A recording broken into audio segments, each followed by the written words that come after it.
समस्त छात्र लोकनिके जय मिथिला।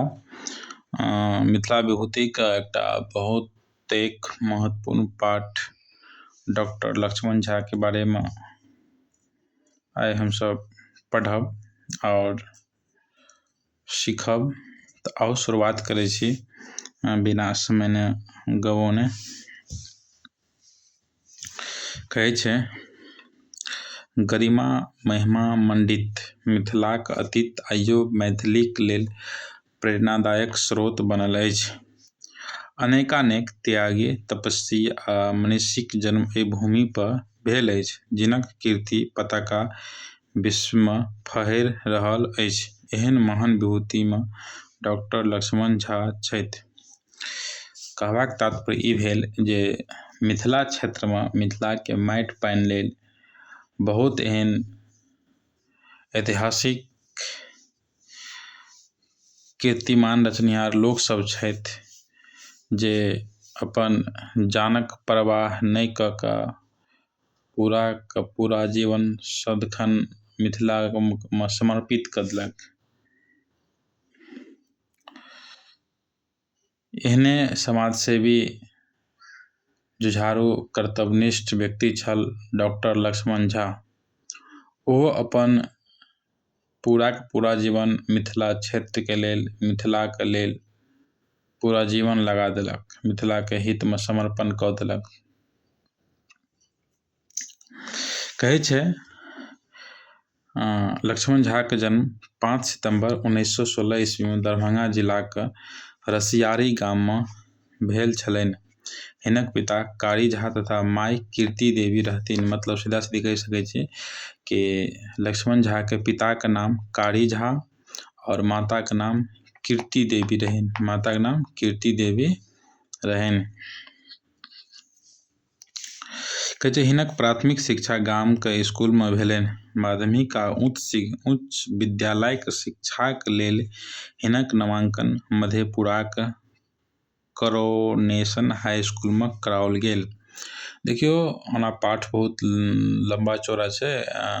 हमर प्रयास रहत जे बोर्ड के दृष्टिकोण से जो महत्वपूर्ण ऑब्जेक्टिव बन फैक्ट वही पर हम विशेष जोर देब। बाद में कि उतेक जोर आन ऑब्जेक्टिव पर नहीं देब, लेकिन ऑब्जेक्टिव जो बनत से जरूर चर्चा कर देब। जेना कि ओहो ठाम एकटा ऑब्जेक्टिव बन सकै छै कि लक्ष्मण झा के प्राथमिक शिक्षा कतऽ भेल रहे तऽ गाम में भेल रहे, और उच्च शिक्षा कहली या माध्यमिक शिक्षा कतऽ से प्राप्त केने रहे तऽ मधेपुरा के छै करोनेशन हाई स्कूल से छै। ओ की केने छल, उच्च या माध्यमिक शिक्षा ग्रहण केने छलै। कहै छै ओतऽ छात्रावास में रहि लखन जी अपन अध्ययन में लीन भऽ गेलाह। नेनहि सँ ई प्रतिभा संपन्न छात्र छलाह। एकटा चीज हमरा से मिस्टेक भऽ गेल कि डॉक्टर लक्ष्मण झा के छै समस्त मिथिलांचल में लखन जी के नाम से जानल जाय छै। मतलब लक्ष्मण झा के समस्त मिथिलांचल में कोन नाम से जानल जाय छै तऽ लखन जी के नाम से जानल जाय। कोन नाम से? लखन जी के नाम से जानल जायत छै। ठीक। आब लखन जी छै अहाँ के माध्यमिक या उच्च शिक्षा प्राप्त करबाक लेल छै मधेपुरा के करोनेशन हाई स्कूल में अपन नामांकन करबैत छथि। जखन ओ नामांकन करबै छै तऽ ओहि समय में ओ छात्रावास मतलब छै स्कूले के द्वारा जे आवास भेटे छै ओकरे कहल जाय छै छात्रावास। वही में रहि कऽ छै अपन पढ़ाई लिखाई उच्च शिक्षा के प्राप्त केने छल। लखन जी अपन अध्ययन में लीन भऽ गेलाह। नेनहि सँ प्रतिभा संपन्न छात्र। प्रतिभा संपन्न कहबाक तात्पर्य नेनहि मैथिली मतलब नेनहि के मतलब होइ छै बचपने से। नेनहि के मतलब की होइ छै? बचपने से छै। लक्ष्मण झा प्रतिभा संपन्न छात्र छलाह। हिनक जीवन पद्धति आन छात्र से भिन्न छल। ताहि समय उच्च विद्यालय के संख्या बड़ कम छलै। कहै छै हिनक जीवन पद्धति मतलब एकर जीवन में जे चलै के तौर तरीका कह लिअ जे या जीवन का जे पढ़ाई लिखाई के तौर तरीका, बाजै के तौर तरीका आन विद्यार्थी से एकदमे भिन्न छल। मतलब सबसे अलग हटि के किछु करै छल, कुछ नया करै छल। हरेक चीज में अपन मेहनत का प्रथम स्थान दै छल। कहै छै विद्यालय में कार्यरत समस्त शिक्षक समर्पित भाव से छात्र के शिक्षा दैत छलाह। संयोगवश लखन जी का हाई स्कूल का प्रधानाध्यापक रहथिन अंग्रेजी, संस्कृत आ मैथिली के प्रख्यात विद्वान तथा लब्ध प्रतिष्ठाक समीक्षक रामानाथ झा। मतलब सीधा सीधी हम कहि सकै छी बात कऽ कि रामानाथ झा नामके एकटा शिक्षक छलथि जे अंग्रेजी, संस्कृत और मैथिली भाषाके प्रख्यात विद्वान छलै। मतलब कोरोनेशन हाई स्कूलमे जे शिक्षक छल के शिक्षक छल तऽ रामानाथ झा, जे अहाँके अंग्रेजी, संस्कृत और मैथिली के प्रख्यात विद्वान छल और ओहि स्कूलमे छै प्रधानाध्यापक के पद पर सेहो कार्यरत छल रामानाथ झा। कहै छै हुनक शिक्षण कला ओ अनुशासन प्रियता लोकमे चर्चाके विषय छल। कहै छै रामानाथ झा जे छै ठीक ने, ओकर शिक्षण कला मतलब ओकर जे पढ़ाबैके तौर तरीका छल, जे ओकर जे अनुशासन छल, जे आसपासके या ओहि समयके जे भी क्षेत्र, एकटा क्षेत्रमे नाम चलै छल रामानाथ झाके। कहै छै विद्यालयके प्रतिभाशाली छात्रके चिन्ह ओकरामे व्यक्तिगत रुचि ल प्रोत्साहित करब प्रधानाध्यापक रामानाथ झाके स्वभाव छल। कहबाक तात्पर्य ई भेल जे रामानाथ झा हमके जे प्रधानाध्यापक छल ओकरामे ओकर एकटा स्वभाव छलै, ओकर एकटा खास गुण छलै जे छात्र पढ़ै लिखैमे ठीक रहै छलै, तेज तराक रहै छलै, ओकरा पर विशेष ध्यान दैत छल। लखन जी ओहीमे एक छथि, मतलब कि ओहि नीक छात्रमे नीक प्रदर्शन करैवला छात्रमे सँ एकटा छात्र लखन जी सेहो छलथि, जे प्रधानाध्यापक रामानाथ झा जीके नज़रमे एकदम प्रिय छात्र रूपमे अपन प्रसिद्धि या ख्याति जमौने छलथि लखन जी अर्थात लक्ष्मण झा। कहै छै एक दिस शिक्षक रामानाथ झाके आदर्श चरित्र, कठोर अनुशासन एवं सादगीपूर्ण जीवनक प्रभाव तऽ दोसर दिस राष्ट्रपिता महात्मा गांधीके आदर्श जीवन पद्धति लखन जी हुनके लोकनिक अनुरूप जीवन पद्धति अपनौलनि। देखो एहिठाम से एकटा ऑब्जेक्टिव बनै छै कि एक तरफ तऽ छै मान चलो कि लक्ष्मण झा अर्थात ओकरा जे छै अहाँके लखन जी सेहो कहल जाइ छै। तऽ लखन जी जे छै अपन गुरुजी रामानाथ झासँ ओकर जे अनुशासन छलै, ओकर जे सादगी छलै, ओहिसँ प्रभावित तऽ छेबे करल छल आ संगे संगे छै ई महात्मा गांधीके जीवनसँ जुड़ल या सीधा सीधी हम कहि सकै छी कि महात्मा गांधीके लखन जी अर्थात लक्ष्मण झा अपन आदर्श व्यक्ति मानै छल। तऽ ऑब्जेक्टिवमे पूछलो जाइ छै कि महात्मा गांधी ककर आदर्श व्यक्ति छलै, तऽ लक्ष्मण झाके या लखन जीके आदर्श व्यक्ति के छला, तऽ महात्मा गांधी या बापूजी। देखियौ ओकर बाद जे छै अहाँके सब गोटे बनल रहब, हमर प्रयास रहत कि जे एकदम शॉर्टकटमे एकरा निपटा देल जाय, ज़्यादा हम बातो नहीं करब। और ई एकटा ऑनलाइन बहुत एकटा अच्छा नीक माध्यम यऽ, किया तऽ एहिमे शॉर्टकटमे जल्दी खत्म होइए और समय बर्बाद नहीं होइए। देखियौ तकर बाद की कहै छै कि 1937 ईस्वीमे लखन जी एहि विश्वविद्यालयसँ इंट्रेंस परीक्षा प्रथम श्रेणीसँ पास कयलनि। मतलब इंट्रेंस परीक्षा छै प्रथम श्रेणीसँ पास कयलनि। हिनक अंग्रेजी ज्ञानसँ रामानाथ बाबू अचंभित भऽ उठैत छलाह। मतलब रामानाथ बाबू जे प्रधानाध्यापक छलै स्कूलके, और लखन जीके अंग्रेजी ज्ञानसँ बहुत ज़्यादा अचंभित मतलब प्रभावित भेल के। तऽ लखन जीके अंग्रेजीके तैयारीसँ कैलिए, अंग्रेजीके परफॉर्मेंससँ छै रामानाथ झा जे छल जे ओकर प्रधानाध्यापक छल, और कहि सकै छी तऽ अहाँके 3टा भाषाके जानकार प्रख्यात विद्वान छल, जेनाकि ओहिमे अहाँके आबै छल कि अंग्रेजी, संस्कृत और मैथिलीके प्रख्यात विद्वान छल रामानाथ झा, जकर गुरुजी छलै तऽ लखन जी अर्थात लक्ष्मण झाके गुरुजी छलथि। देखियौ लखन जी अपन प्रतिभाके कारण रामानाथ बाबूके सबसँ अधिक प्रिय छात्र रहथि। देखियौ रामानाथ बाबू जे ओकर गुरु छलै, और लखन जी अपन प्रतिभा मतलब तेज बुद्धि कहलिए, कुशाग्र बुद्धिके कारणे छै रामानाथ झाके सबसँ प्रिय छात्रमे अपन नाम दर्ज करौलक। मतलब सबसँ प्रिय छात्र रहे रामानाथ बाबूके लखन जी। लखन जी भागलपुरके TNJ कॉलेज जे एखन ओकरा TNB कॉलेजके नामसँ जानल जाइ छै, ओ 1939 ईस्वीमे प्रथम श्रेणीमे IA के परीक्षा पास केलनि। मतलब कि IA मतलब होइ छै इंटरमीडिएट ऑफ आर्ट। तऽ 1939 ईस्वीमे छै, ठीक ने। IA सँ छै अहाँके लखन जी प्रथम श्रेणीसँ IA पास केलक, इंटर पास केलक। फेर 1941में पटनाके कॉलेजमे MA में नाम लिखौलनि। मुदा गांधीक आह्वान पर भारत छोड़ो आंदोलनमे सम्मिलित भऽ किछु दिनक बाद गिरफ्तार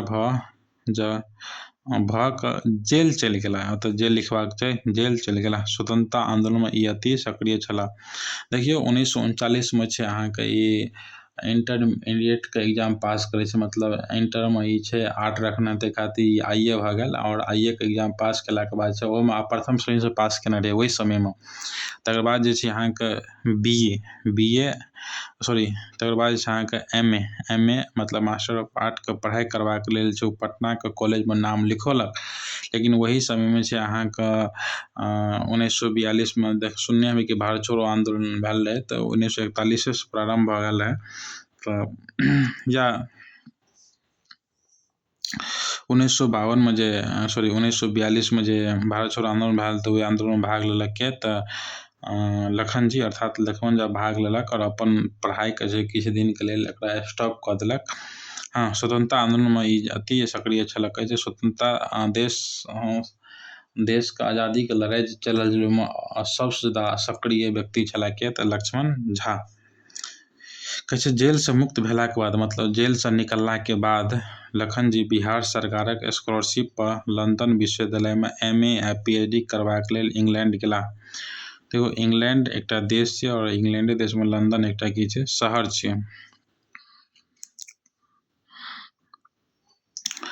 तऽ अहाँ सब्जेक्टमे पूछल जायत कि लखन जी छै अर्थात लक्ष्मण झा MA और PhD के डिग्री प्राप्त करैके लेल कतऽ गेला तऽ इंग्लैंड गेल रहे। कतऽ गेल रहे तऽ इंग्लैंड गेल रहे, ठीक ने। और स्कॉलरशिप मतलब होइ छै छात्रवृत्ति। तऽ बिहार सरकार जे छै लक्ष्मण झाके अर्थात लखन जी के छै स्कॉलरशिप छात्रवृत्ति देने छलै अहाँके इंग्लैंडमे पढ़ैके लेल, ठीक ने। तऽ ऑब्जेक्टिवमे पूछल जायत कि लखन जी के ककरा द्वारा स्कॉलरशिप देल गेलै तऽ बिहार सरकारके द्वारा ओकरा छात्रवृत्ति स्कॉलरशिप देल गेल रहै। और ओकरा स्कॉलरशिप पर छै लखन जी अहाँके MA और PhD करलक लंदनसँ अर्थात इंग्लैंडसँ।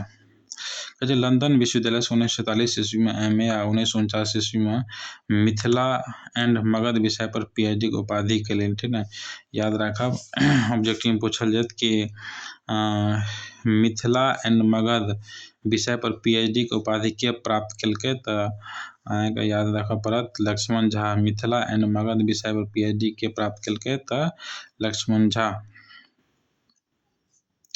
कहै डिग्री प्राप्त भेलाके बाद लखन जी के ऑक्सफोर्ड आ कैम्ब्रिज दू विश्वविद्यालयसँ अध्यापन करबाक आग्रह कयल गेलनि। देखियौ जखन मिथिला एंड मगध विषय पर PhD कऽ लेलक के तऽ लक्ष्मण झा जखन PhD केलक, मयंक पैर उधर करो,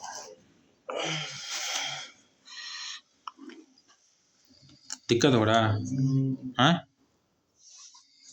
1 मिनट रुको, 1 मिनट। चलू तऽ देखियौ जखन लखन जी अर्थात लक्ष्मण झा जे छै अहाँके PhD के डिग्री हासिल कऽ लेलकै। तऽ PhD के डिग्री हासिल केलाके बाद जे छै एकरा दूटा विश्वविद्यालयसँ ऑफर एलै। अहाँ सुनने हेबै कि कैम्ब्रिज विश्वविद्यालय और ऑक्सफोर्ड विश्वविद्यालय कतेक प्रसिद्ध विश्वविद्यालय छै। और दोनों कतऽ छै तऽ इंग्लैंडमे छै। और इंग्लैंडमे छै तऽ एहि दुनू कॉलेजसँ एकरा ऑफर आयल रहै जे अहाँ एहिमे अध्यापनके काज मतलब शिक्षण दैके काज कऽ सकै छी, पढ़बैके काज कऽ सकै छी। मुदा लक्ष्मण झा जे छै ओकरा अपन स्वदेशी चीजसँ या स्वदेश मतलब अपन देशसँ बहुत ज़्यादा लगाव छल। ताहि खातिर ओ विदेशमे नहि रहि कऽ अपन देश आबि गेलै।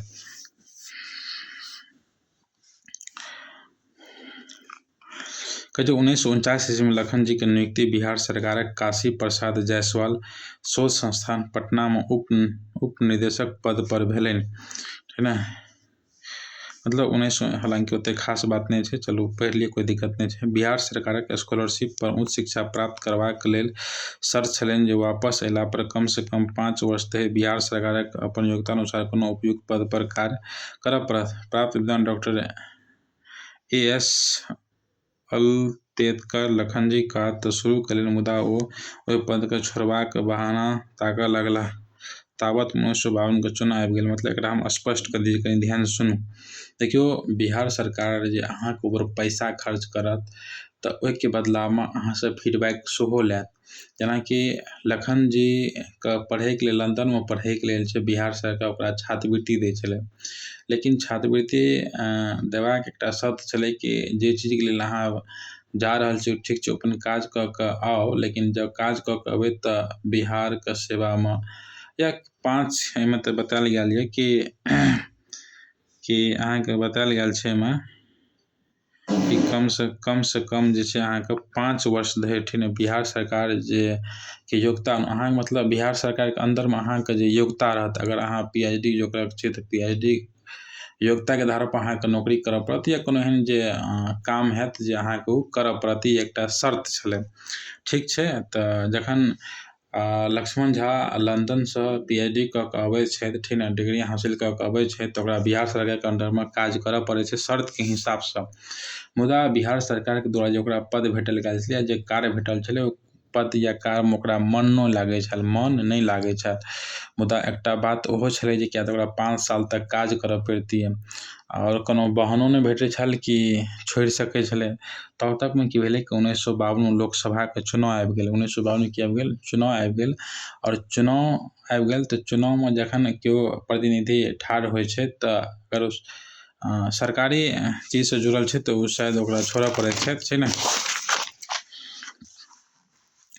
और ई जे छै लक्ष्मण झाके लेल एकटा बहुत नीक बहाना छल। इएह बहाना लक्ष्मण झा जे की केलक, सोशलिस्ट पार्टीसँ दरभंगा पूर्वी संसदीय क्षेत्रसँ उम्मीदवार भेलाह। एहि चुनावमे भाग लेबाक कारणे छै हिनका सरकारी पदसँ त्यागपत्र देबऽ पड़लनि। ई एकर बहाना छलै, जाहिसँ कि जे काजमे लागल छल ओ काज की करलक, छोड़ि देलक।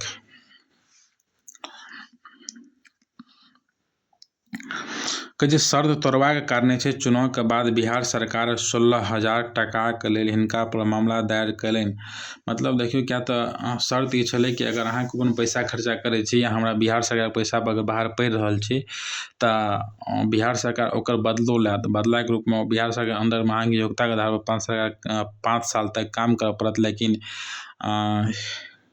लक्ष्मण झा जे छै नहि केलकै। जखन लक्ष्मण झा नहि केलकै तऽ ओकर परिणाम ई भेलै जे ओकरा ऊपर छै अहाँके 16,000 टाकाके छै ओहि समयमे मामला दर्ज कयल गेल, मतलब FIR भऽ गेल रहै। ठीक कहै छै, हिनका लेल ई एकटा बहुत पैघ समस्या ठाढ़ भऽ गेल रहै। मुदा पंडित हरिनाथ मिश्रके सदस्यताके कारणे ई मुक्त भऽ गेलाह।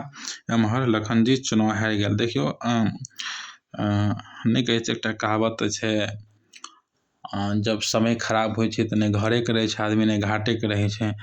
तऽ वएह भेल अहाँके लक्ष्मण झाके साथ। लक्ष्मण झा बिहार सरकारके अन्दरमे काम करै छल तऽ जे किछु पाइ सेहो आबि जाइ छल। मुदा चुनावके चक्करमे या कहलिए या जे भी कहियौ, जब जॉबो छोड़ि दैए आओर चुनावो हारि जाइए, ओकरा ऊपर जे छै अहाँके फाइनो लागि जाइए, तऽ ई कहीं ने कहीं एकरा लेल बहुत पैघ गंभीर समस्या भऽ गेल रहै। खैर, लेकिन पंडित हरिनाथ मिश्र जे छलथिन ने, हुनका वजहसँ छै एकर ई जे 16,000 टाकाके जे फाइन लागल छल ओ चीज माफ कऽ देल गेल। ठीक, जे पंडित हरिनाथ मिश्र छै हिनक योग्यतासँ क्षमतासँ विशेष प्रभावित छलै। मतलब पंडित हरिनाथ मिश्र नामक कोई व्यक्ति छलै जे लक्ष्मण झा जीके योग्यता, मतलब ओकर ज्ञानसँ बहुत ज़्यादा प्रभावित छल। ओ वही समयमे चंद्रधारी मिथिला कॉलेज दरभंगाके प्रबंध समितिके अध्यक्ष छलाह। महाविद्यालयके डोनर बाबू चंद्रधारी सिंहक रुचि पर लखन जीके नियुक्ति इतिहास विभागमे व्याख्याताके रूपमे कयलनि। मुदा बादमे हिनका कहि कऽ हटा देल गेलै जे ओ कोनो विश्वविद्यालयसँ इतिहासमे MA नहि छथि। तकर बाद इंडियन नेशन अंग्रेजी दैनिक पत्रमे 2-4 गोटे कलम लिखऽ लगलाह। एहि काज लेल हिनका 200 टाका मासिक भेटऽ लगलनि। लखन जीके जीवन यापन लेल ई राशि पर्याप्त छल। फरवरी 1963 ईस्वीसँ मार्च 1972 ईस्वी धरि हिनक 130 गोटे लेख विभिन्न विषय पर इंडियन नेशनमे प्रकाशित भेलनि। मुदा अपन स्वभावक कारण हिनका ओहो काज छूटि गेलनि। कहै छै जननायक कर्पूरी ठाकुर 1977 में मुख्यमंत्री भेला। जखन मतलब 1977 ईस्वी में जननायक कर्पूरी ठाकुर जे मुख्यमंत्री बनले तऽ ओ डॉक्टर लक्ष्मण झा के व्यक्ति या कृतित्वसँ परिचित प्रभावित छला, मतलब प्रभावित छला। तैँ मुख्यमंत्री भेलाके बाद लक्ष्मण झाके खोज कयलनि। लक्ष्मण झा ललित नारायण मिथिला विश्वविद्यालय के वाइस चांसलर भेला। एहि पद पर ओ बेस यशस्वी भेला। मतलब सीधा सीधी हम कहि सकै छी कि जननायक कर्पूरी ठाकुर जखन 1977 ईस्वी में मुख्यमंत्री बनला तऽ मुख्यमंत्री बनलाके पश्चात जे छै ओ लक्ष्मण झा अर्थात लखन जी के खोज केलक। किएक तऽ लखन जी के ज्ञानसँ छै कर्पूरी ठाकुर पहिनेसँ परिचित छल और प्रभावित सेहो छल। ताहि खातिर मुख्यमंत्री बनिते छै ओकरा ललित नारायण मिथिला विश्वविद्यालयके छै अहाँके वाइस चांसलर बना देल गेल। मतलब कि सब चीज ओकरा अंडरमे आबि गेल। एहि पद पर छै रहि कऽ लखन जी खुश छल। की छल? खुश छल। मतलब ओकरा अपना मनोमे ई चीज होइ छल नहि, एहि पद लेल हम ठीक छी, ई पद हमरा योग्यताके आधार पर यऽ। और आगाँ बढ़ै छै। कहै छै लखन जी छात्रावस्थासँ देशभक्त छलाह। सर्वप्रथम 12 दिसंबर 1928 ईस्वी में साइमन कमीशन के विरोध प्रदर्शन काममे भाग लेबाक कारणे ई पटनामे गिरफ्तार भेलाह। मतलब देखियौ लखन जी छै छात्रावस्था, मतलब जे समयमे छात्र छल, पढ़ाइ लिखाइ करै छल, वएह समय से एकरा अंदर देशभक्ति देखैके लेल भेटै छल। तऽ देशभक्ति देखैके लेल भेटै छल। सन 12 दिसंबर 1928 हालांकि यहाँ का SSTO में डाटा काज कऽ जायत कि साइमन कमीशन वापस जाओ के नारा, सॉरी अथी आंदोलन का साइमन कमीशन आंदोलन कब हुआ था तो 1928 में।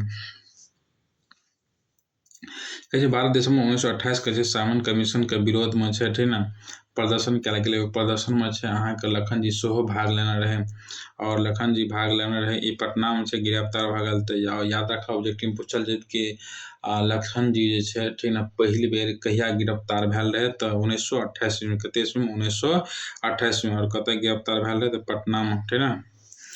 मुदा छोट अवस्था रहला कारण जे छोड़ि देल गेल। मुदा छोट अवस्था रहला कारण की करल गेल ओकरा छोड़ि देलक। दोसर बेर सविनय अवज्ञा आंदोलन में भाग लेबाक कारण 1931 ईस्वी में दरभंगा के शहर के नाका नंबर 5 लग गिरफ्तार भऽ गेल। मतलब 1931 ईस्वी में असहयोग सविनय अवज्ञा आंदोलन में जखन भाग लेना छल और विरोध प्रदर्शन करे छल तऽ ओहि वजह से अहाँके लखन जी के छै दरभंगा के नाका नंबर 5 पर छै गिरफ्तार कऽ के जेल में डाल देल गेल रहे ठीक ने।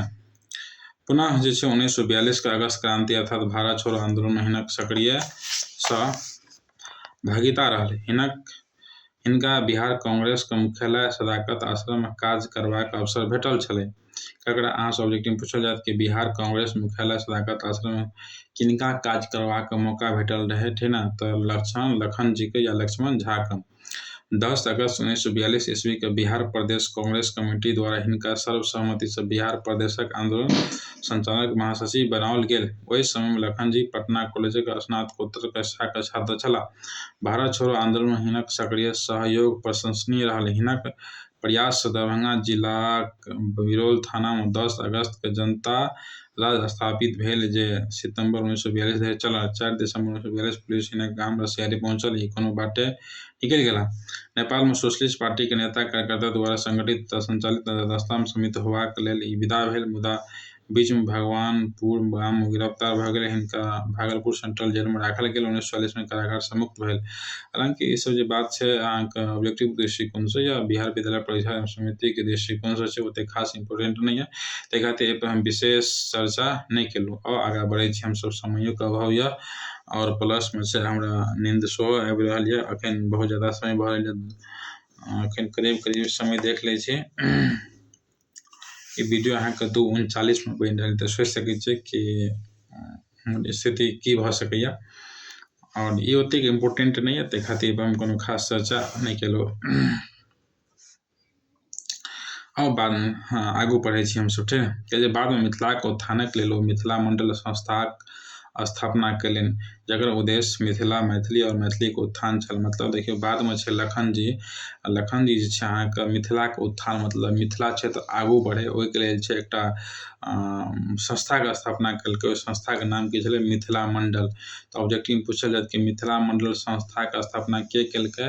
तऽ लखन जी केलकै। मिथिला मंडल संस्थाके स्थापना के केलकै? तऽ लखन जी केलकै। और मिथिला मंडल संस्थाके उद्देश्य की छलै? तऽ मिथिला मंडल संस्था एकेटा उद्देश्य छलै कि मिथिला क्षेत्र केना आगू बढ़तै, मिथिला क्षेत्र केना आगू बढ़तै, मिथिला क्षेत्रके केना रोजगार लगतै, मिथिला क्षेत्रके विकास कोना होतै, मिथिला क्षेत्रके भाषा समृद्ध कोना, इएह सब चीज पर काज केनाइ मिथिला मंडल संस्थाके काज छल। लखन जी समस्त जीवनक समाजक लेल समर्पित छल। मतलब लखन जी जे छलै अपन पूरा जीवन समाजमे समर्पित कऽ देलक। कहै छै कोन मिथिलाक विकास होइत एहि दिस हरिश्चंद्र मनन वा क्रियाशील रहैत छलाह। पद और पाइ हिनका कहियो आकृष्ट नहि केलक। सतत ई एकला चरवड़िके सिद्धांत पर चलैत रहलाह। मैथिली भाषा आ एकर लिपि तिरहुता मिथिलाक्षरक विकासक लेल सदैव सक्रिय रहला। मतलब देखियौ मिथिलाक्षर जे लिपि छै जकरा तिरहुता सेहो कहल जाइ छै, और एकर विकास लेल जे छै ठीक ने अहाँके बहुत मेहनत केलक लक्ष्मण झा बहुत ज़्यादा मेहनत केलक और सक्रिय सदस्य रूपमे काज सेहो केलक। जैसे मिथिलाक्षरके लेल वर्णमाला छपौलनि तथा गाम गाममे छै तकर वितरण करौलनि। मैथिली भाषाके प्राचीनता महिला सभक मानसिक विकासमे मातृभाषाके महत्व की छै ताकि देश लोकके ध्यान ई आकृष्ट करबाक प्रयास कयलनि। एहि भूभागक विकास लेल मिथिला राज्यक निर्माण होनाक कल्पना छल। एहि हेतु ओ किछु पोथी सेहो प्रकाशित करौलनि जाहिमे Mithila A union Republic, Mithila in India और मिथिला ए सोवेरन रिपब्लिक, मिथिला विल राइज आदि प्रमुख अछि। ध्यान सुनू, देखियौ लखन जी अर्थात लक्ष्मण झा जे छै मिथिलाक्षर लिपि जे छै मिथिलाक्षर लिपिके विकास करेबाक लेल, मिथिलाक्षर लिपिके आगू बढ़ेबाक लेल ओ एकटा अहाँके छै वर्णमाला नामक एकटा पोथी छपेलनि। वर्णमाला नामक एकटा पोथी छपेलनि और पोथी छपा कऽ छै गाँव गाँवमे जाकऽ बाँटे काज केलक। जे युवा नव पीढ़ी छै तऽ अपन धीरे धीरे लिपिके भूलि रहल यऽ, ताहि खातिर ई लिपि जिंदा रहै और ओकरा जिंदा राखैके लेल एकरा और मजबूतीसँ आगे बढ़ेबाक लेल छै गाँव गाँवमे जाकऽ प्रचार प्रसार केलक, अपन संस्कृतिके प्रति लोकके जागरूक सेहो केलक। कहै छै कि मिथिला राज्यके निर्माण जे मिथिला राज्य मतलब मिथिला क्षेत्र एकटा राज्य बने, ई एकर कल्पना छलै। मतलब कल्पना करै छलै कि आबैवला समय मिथिलो की बनतै, एकटा राज्य बनतै। और ई चीजके हमहूँ कल्पना कऽ रहल छी कि आइ ने काल्हि जे छै मिथिला राज्य बनत। हाँ, तकर बाद जे छै अहाँके आगू की छै से देखियौ। कहै छै एहि हेतु ओ किछु पोथी सेहो प्रकाशित करौलनि छथि। मतलब कि मिथिला राज्यके निर्माणके सम्बन्धमे मिथिला राज्य केना बनतै, की आधारसँ बनैके नहि छै, आन राज्य बनलै तऽ केना बनलै, की योगदान रहलै, इन सबटा बातसँ सम्बन्धित बात सबके छै अहाँके लखन जी लिखने छथि अपन पोथीमे। जेनाकि किछु अगर पोथी महत्वपूर्ण पोथी सब छै तऽ याद राखब, ऑब्जेक्टिव पूछि देत अहाँके मिथिला ए यूनियन रिपब्लिक पोथीके लेखक के छथि? तऽ लक्ष्मण झा। मिथिला इन इंडिया लेखक पोथीके लेखक के छथि? तऽ लक्ष्मण झा। मिथिला ए सोवेरन रिपब्लिक पोथीके लेखक के छथि? तऽ लक्ष्मण झा। मिथिला विल राइज पोथीके लेखक के छथि? तऽ लक्ष्मण झा।